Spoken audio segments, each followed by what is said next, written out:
It's the 14th episode of TechWatch, and it's always a big one when we talk about Apple's latest offerings.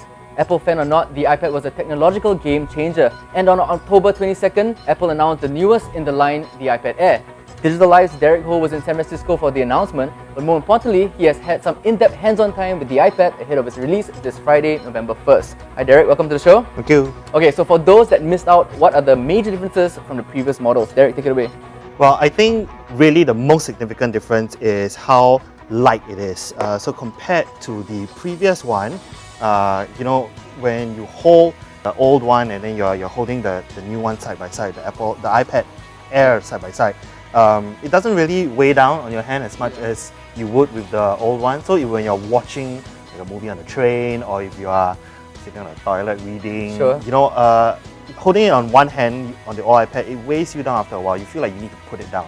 But with the new one, when you are reading, there's just so much difference. It's only 200 grams actually that they shaved off, but that 200 grams, a whole lot of difference if you ask me. Yeah.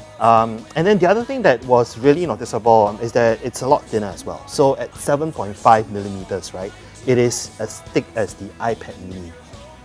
So they shaved off quite a bit as well. And then if you talk about the real estate, so the footprint of the iPad Air, because they have shaved off the bezel by quite a bit as well, so the borders are actually a lot thinner. But the bezels for me was a good place to put your thumb to hold it down. Will the thumb sort of like go into the touch screen and sort of like interfere with your? Well, so those on the side, if you are actually like say playing a game, so like if you're playing Infinity Blade 3, which is a console type of game, you will be actually holding it more like on a landscape kind of mode, and then the bezels on the sides are still fine. So whereas if you are reading, it might eat into some of the screen space. Because it's a lot thinner, right? On the innards, right? We're talking about the insides of the iPad. It runs on the new A7 chip, which was announced earlier with the iPhone 5S. And this is making the iPad Air a lot faster in terms of both its processing speed and the graphic speed as well. So I believe it's up to 2 times the computing speed. So when you're playing things like a really heavy graphics game like Infinity Blade 3 again, which we all agree that's like the benchmark, right? Right, and it takes up a huge amount of space, right, on the iPad. It's just really smooth. So I got to test it in San Francisco, and when you're swiping the blade, where you're blocking and everything, it's just really responsive. No stuttering. It's really fast. But I really want to know, is it noticeably faster? I mean, there aren't many apps out there that really utilize the A7 chip just yet. Right. So if you're a regular user, no, you don't really feel a lot of difference. And already, with the iOS 7 that's been optimized, for faster use as well, you don't really feel a huge sort of difference. But one thing that I thought was a little more discernible was scrolling on Safari was a little more responsive. So I kind of like that as well. Could that be just an iOS 7 update?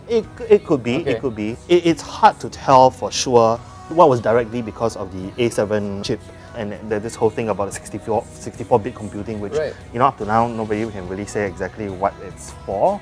But I think with some of the new productivity suites, so when you're editing photos, maybe when you are using things like the AutoCAD Sketchpad, when you are using more graphics intensive thing, iMovie, iMovie editing, I think that's going to be a lot faster.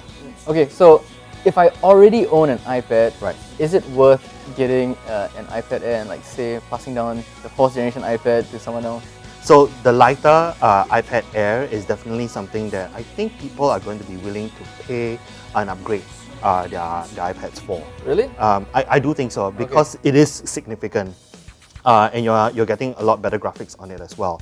I think the bigger question is that the iPad Air, given that the iPad Air and the iPad Mini have now almost the exact specs in terms of the A7 chip, even the iPad Mini screen resolution is the same as the iPad Air. What do you choose for? Arguably sharper because it's smaller, right? Arguably, because it's packing more pixels within a smaller space, right? So the pixel density is just off the wall, man. So the question is, do you buy an iPad Air or do you buy the iPad Mini? And I think it really depends on 2 things. Do you need the portability? I think for ladies, maybe they might find the iPad Air a little more difficult to put in your handbag. Whereas, with for guys, I don't think we really care that much, right? Yeah. So the iPad Air is also much better when it comes to like when you're using, say, maybe Keynote or Pages, or you're playing a game and you want a more immersive experience. Right. When you're watching a movie, you want to, you just want a bigger screen now. Right.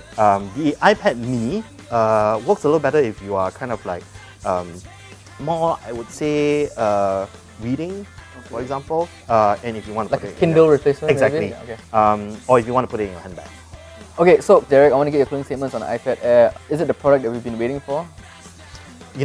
I wish I could say that. I think it's a nice upgrade to the iPad, but for someone like you who have held off buying an iPad all this while since the start of the iPad days, then yes, I would say this is a good buy. Okay. Did it totally excite the crowd and among industry watchers?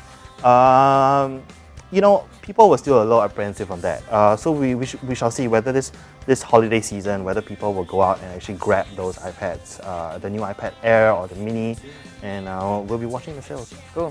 Thanks a lot for your time, man. Okay, so read the full iPad Air review in next week's Digital Life. And for more tech and game opinions, keep clicking into TechWatch.